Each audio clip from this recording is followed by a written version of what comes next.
Okay, thanks very much. And yeah, we'll be kind of alternating a little, and it's entirely possible that I'll forget which slides I'm going to speak to. So no difference to my usual comprehensibility. So yeah, as Fiona said, Jack is in the IRO consortium, which is based in Maynooth University, um, but works on behalf of the consortium of all the university, well, university library universities. And then myself, I'm head of collections and content. So we do a lot of work together, but also we paddle our own canoes. We might just go on to the next slide, please, Jack. So yeah, there's a hell of a lot of jargon in terms of transformative agreements. Kieran Queen, is that you without your, there we go. So you have a lot of jargon, as I said, offsetting deals, read and publish, publish and read. And what we're really looking at today is this other evolution of this transformative agreement or the transitional agreement.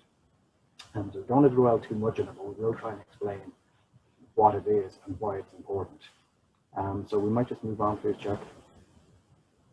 So a lot of librarians, a lot of library staff in the group. This is how we used to do it, and it's been with us in different iterations for centuries.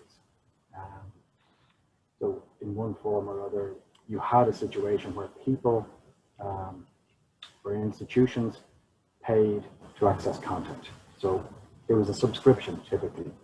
And for those of us that were students or staff in a university, your institution, normally a university library, would pay for the subscription.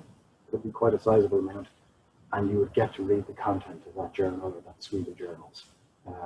And if you didn't pay, you couldn't read it. It was that simple. Next slide, please, Jack. So it has evolved a little. And we have the wonderful open access movement, which is very welcome. But it has, in a way, come with an additional cost. And this is kind of the new reality that you're looking at here. So you can see work that our colleague Catherine Ferris did,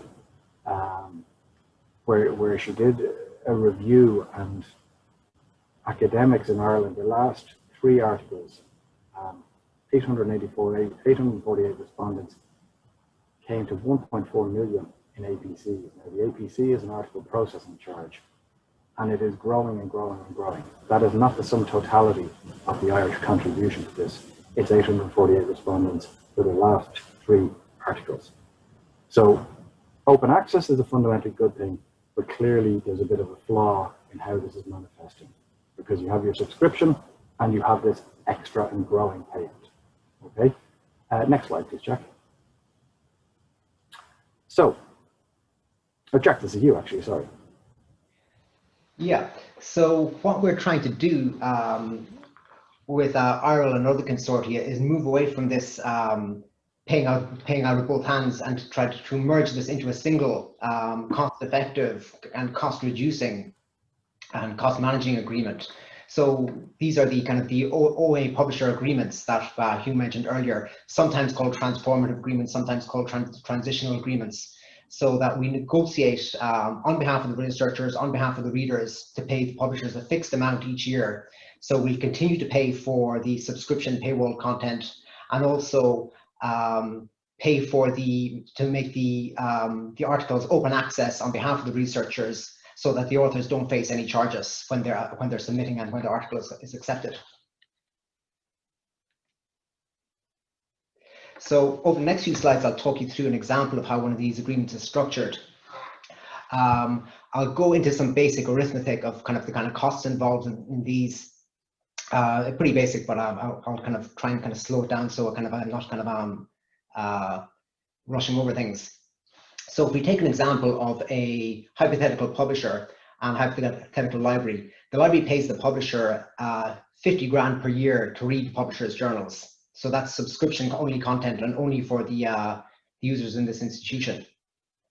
On the other side of the equation, on the publishing side, corresponding authors from that institution publish about 20 articles per year with this publisher. 17 of them are subscription ones, so they're kind of pay to read ones. And then 3 of them are open access ones that the authors have paid APCs for. So usually authors with research funding are able to pay these. So a typical figure to pay for one of these would be €3,000 a go. So the university is paying 50,000 in subscriptions, 6,000 in APCs, so 56 in all. If this was a kind of a purely open access world, if subscriptions didn't exist, if these 20 articles, if we had to make all of them open access, it would cost us 60 grand. So roughly the same figure. So that's the same ballpark of cash. 60 grand for the 20 APCs at 3,000 a go. But if we move to an open access agreement with this, we could cut a deal with the publisher where we'd say, look, you're making 56 grand from us annually. How about if we maintain that, and instead of just 3 articles being open access, you ramp that up to being almost all or all of our articles being open access. So this is what we're getting in some of the RL transformative agreements at the moment, where we're paying the similar amount of money that we're paying for in subscriptions, maybe a little bit extra for the APCs. And this is making all articles from corresponding authors in the institutions open access with no charges. So the researchers are paying nothing. And another element of what we're doing here is that we're shifting the spending from subscriptions to publishing services to effectively defund the subscriptions market and moving it to a publishing service that people are paying for. So the way it might be structured would be, say, in year 1, out of the 55 grand, 80% of it is spent on subscriptions, 20% of it is on publishing. And these are artificial divisions. Then the second year, the reading spend goes down and the publishing spend goes up. So we're moving the kind of money to the other side of the equation. And that's why it's called a transitional or transformative agreement. So back to you, Hugh. Thanks, Jack. So that's kind of the nuts and bolts of how it works. The reality is, we may all believe open access is a good thing. We may think morally, ethically, and in terms of scholarly claims, this is the way to go. But the reality is actually, from next year, it's mandated. A lot of the key funders already require you to publish open access. And from next year, you can see, for example, key Irish funder, SFI, will require open access publishing. And it's immediate already, which is a distinction from, say, a publisher's embargo. So there has to be a way to meet that mandate in an appropriate way. There is, of course, merit in and of itself. It is a good thing. Open access is a good thing. There's a lot of controversy around Plan S, which SFI is part of, but maybe it's a bit of a blunt tool. However, the underlying issue of getting more publicly funded research available globally to all is critically important. Next slide, please, Jack. You again. Yeah. So next, we'll take a step back of a couple of years to talk about the rationale behind what the bigger plan is globally with these transformative agreements. And the kernel for this idea came from a white paper from Germany, from the Max Planck Digital Library. And I'll give you a very simple version of how the argument works in this. So annually, globally, about 7 billion is spent on subscriptions to journals. And this money is used to publish about 2 million journals a year. So if you divide the 7 million by the 2 million papers, that's roughly about €4,000 being spent per article. And so that's €4,000 to kind of to fund the subscription market. But the Max Planck Digital Library did a review of what was being paid for open access, being paid for article processing charges to make articles open access. And the best kind of average that they came up with for APC charges was about €2,000 at the time. So their argument was that there's enough money in the system, there's enough money floating around globally to rapidly switch everything to open access, to get rid of the subscriptions, to get rid of the paywalls, and make everything open access for it by default, and still maintain the income that the publishers expect. So it could go down as low as €2,000. If you're not getting as good a deal as you want with the publishers, there'd be money to go up higher, closer to the 3,800. But there is that flexibility, there is that money in the system.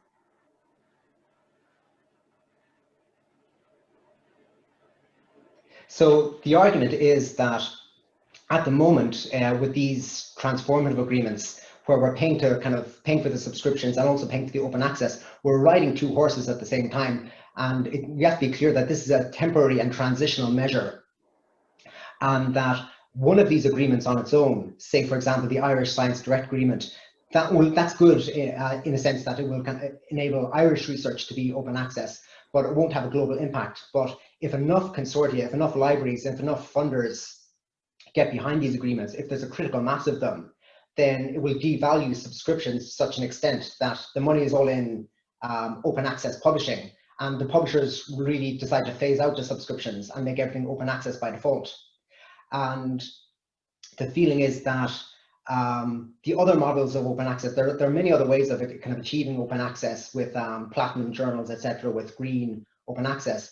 But if you want a swift or kind of irreversible permanent change to open access, and having articles open access by default, then the biggest tool in our box is to use the subscriptions money that libraries have already and transform that to engineer a swift transition in a 5, 10, 15-year period. Over to you. Thanks, Jack. And I think that's a really, really important point, because a 5, 10, 15-year period may seem long, but actually in the context of publishing and the history of publishing, it's a drop in the ocean. It is a swift, sharp shock. John Connery. So looking at this, you can see that at a global level, everything that Jack has just been talking about is happening, and it's beginning clearly to scale up. Now, I don't know how easy it is to see. The very first one there is 2015. That is numbers of articles published by agreement. That's 300. In 1 year's time, it's 6,416. Next, it's nearly 10,000, 16,000, 47,000, and then finally 94,000 in 2020. So that's a count of articles published for each transitional agreement. It is clearly working at a global level. And if we move to the next slide, please, Jack. You can see here with what Jack very wonderfully called the Mickey Mouse hand, you can see Ireland there, humble Ireland, bang smack in the middle. And we're doing better than Australia, China, Greece.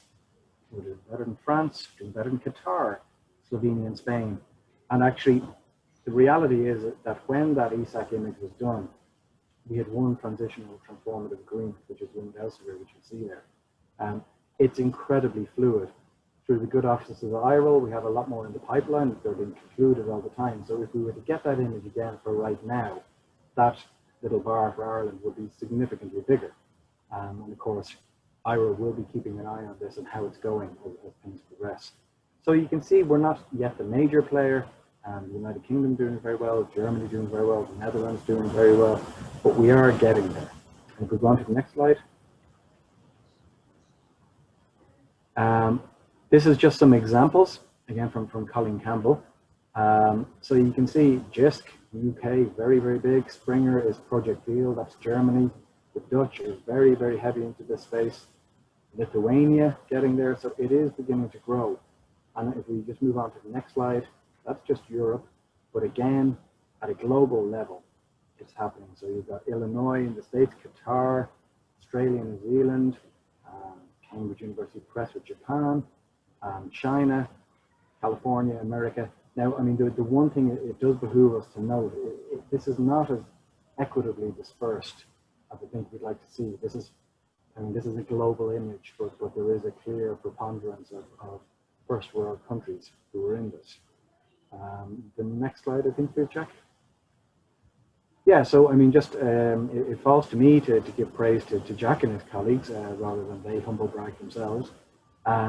In 2020 alone, you can see all the examples here.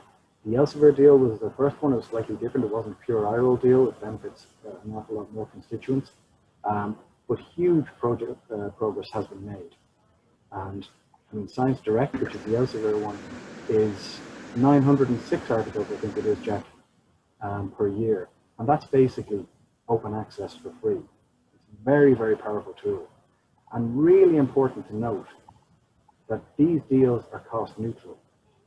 So the universities, the university libraries, the exchequer hasn't paid out anymore. So this just really refers back to the point that Jack made, an absolutely critical point. There is more than enough money in the system to do this. Okay, the publishing system is predicated on annual growth. It doesn't necessarily have to be. And of course, for the academic community, it means that their research gets as far as it possibly can without them having to pay another dime. On a local note, I don't know if we have any MU academics. We do still have some APCs left this year in some of these deals, so do get publishing open access. Next slide, please, Jack. So yeah, it falls to me to advocate the pros. Don't want to get too evangelical, because it is very easy, certainly for a lot of librarians, myself included, to be quite evangelical about open access, because we do see it as fundamentally a good thing. Transformative agreements have a lot of arguments weighted in their favor. It makes it straightforward for the author. It is a very, if you take the Elsevier deal, for example, as part of the submission process, you click one little button and everything else is taken care of. You don't have to do another thing. It doesn't impinge on academic freedom. Okay, so it's not, Jack mentioned the platinum journals and so on. It's not a case that you actually have to pick a particular journal in the suite that is specifically OA compliant. It is more a case that you can publish where you want, and as these transformative agreements are done and undertaken,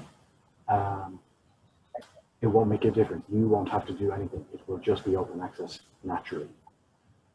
Jack mentioned, and we've reinforced the issue of cost neutrality and kind of flipping from an uncontrolled spend, which is on two horses, to use as an analogy, to one controlled spend that is a lot more quantifiable, not just for libraries, because a lot of this APC spending is in the wild. We don't see it. Even quite hard to calculate how much it is. This way, a transformative agreement means you know what you're spending in its entirety, and it is far more controlled. And then because they are at scale, you can flip quite quickly in terms of scholarly publishing. We mentioned 15 years being a drop in the ocean in terms of timelines. But you can, I mean, Elsevier alone, that one deal has flipped a huge amount of prospective and actual scholarly publishing, and certainly in STEM in Ireland, to open access, just like that. And it has both cachet and reality, I suppose, for publishers at all ends of the spectrum. So it isn't just Elsevier, the big ones who in theory can kind of weather this transition. Smaller publishing groups are getting in on this as well, because it is where they need to go. One of the things I like about it is it's probably open to argument, but it does have great benefit for early career researchers. Because they want to publish in the most citation impactful journals. Because the point, it doesn't restrict your choice, you can do that. You're not having to publish in a particular journal just to mandate your open access. You're simply publishing in that journal, which happens to have an open access component. So it is very good for them in that regard. We have a question mark down the end about ethical.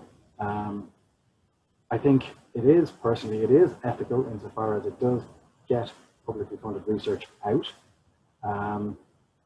But I suppose then the counter argument is we are still paying and paying sizable amounts to these publishing houses for research that is publicly funded. And there is the bigger, or not the bigger issue, the attendant issue of how scalable it is across the sort of the global south and second and third world countries. Next slide, I think Jack is your good self. Yeah, thanks, Hugh. I'm just going to talk for a little bit about potential risks with this transition to open access with these transitional agreements. So kind of one thing, the question is that how long will these transitional agreements last for? Riding the two horses. At the moment, Europe is very eager with these agreements, and there's a lot of them happening in Ireland also. They're only starting to happen in the US, but there's a growing interest there. But in other kind of growing and emerging markets in India and China, they're still very much on the fence on it. So we'll have to see kind of how things progress there. So it is kind of there is an element of risk involved in there. Also, an argument has been made that these transformative agreements are consolidating the market share of the big established publishers, and that there's other publishers out there, such as Hindawi, Frontiers, who were born open access from the beginning, and they're not getting part of this action. I think that might be a fair argument in the short term, but I think once a transition to open access has been made with the major publishers, the subscription publishers, then consortia and institutions will be free to let the money follow where the researchers want to publish. And there is a kind of growing number of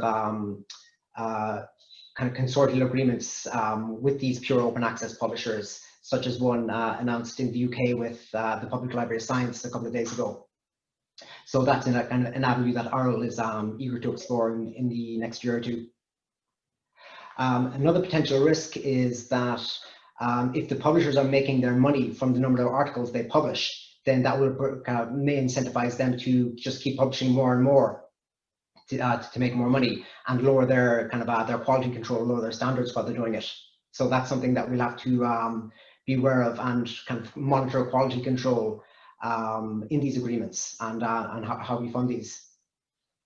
Also, an argument that some people of the more open access purists make is that with these agreements, we're preserving the traditional kind of scholarly publication format, when there's a whole new world of different radical ways of publishing, better ways of publishing in an online format, and perhaps we're slowing that down. And I don't know if I buy that. I think these things will happen anyway, and that I think even a kind of a transition to kind of away from the subscription market can't help but accelerate that.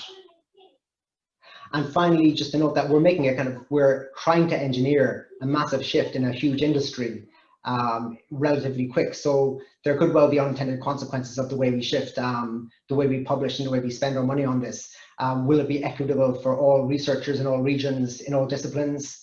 Will it be good value for money for us at the end of the day? Will it end up costing us more? It's too early to tell.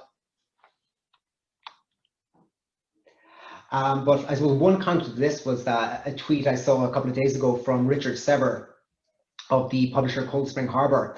And I suppose that this will be an answer to the people kind of critiquing transformative or transitional agreements, is that there's all of these other open access models out there, and they've been discussed ad nauseum for years. And none of these models is perfect. Anyone who says that they've got the perfect business model which suits everyone for open access, you can't trust them. But I was on the fence about transformative agreements for a long time, and kind of after a lengthy reflection, I think these are a very positive step in the right direction. They're not going to solve every problem in scholarly communications, but they are an important single step. Noting there some of the background reading. If anyone wants to follow up, follow these links. We'll be sharing the slides after. And that's about it.